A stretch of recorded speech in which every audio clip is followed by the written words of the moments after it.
อย่างนี้ไม่มีใดป่าน้องลอยมาจากสายสักที่พิมานจากใจ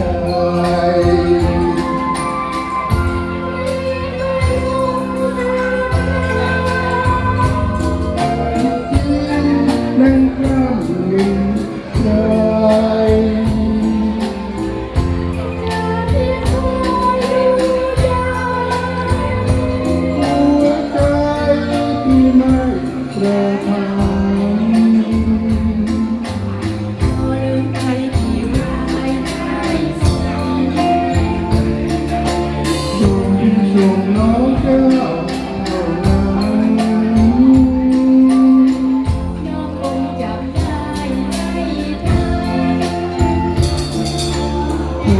ใครทุกวันอันใดลิ้นลมลมคำจำเธอจำจำยืนใจเมื่อก่อนไม่ใจยังไม่เค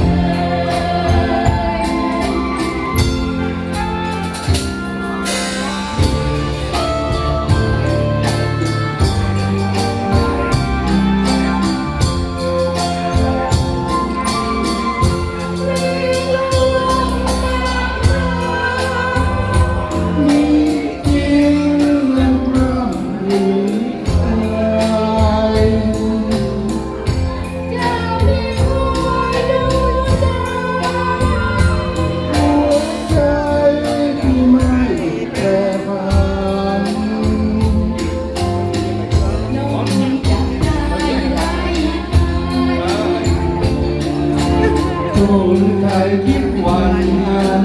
ใดลิ้นลมคงคำใจชื่นใจจำชื่นใจเพื่อต่อไป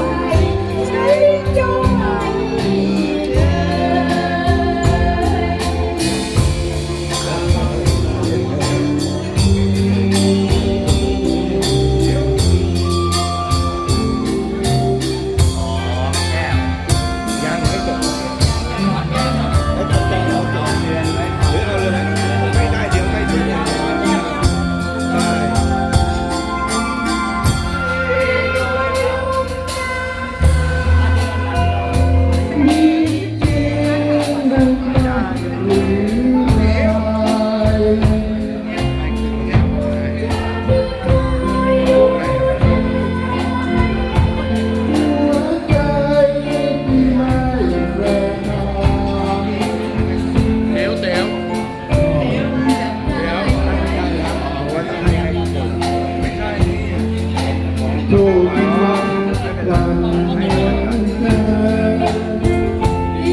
ขอ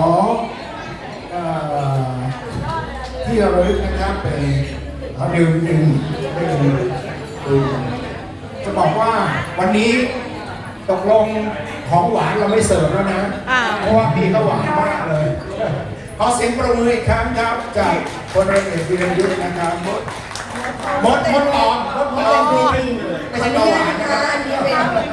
ขอบคุณจันทิกาอุตโมนนะครับศูนย์การแพทย์ธนบุรีนะคะคุณหมอโจค่ะ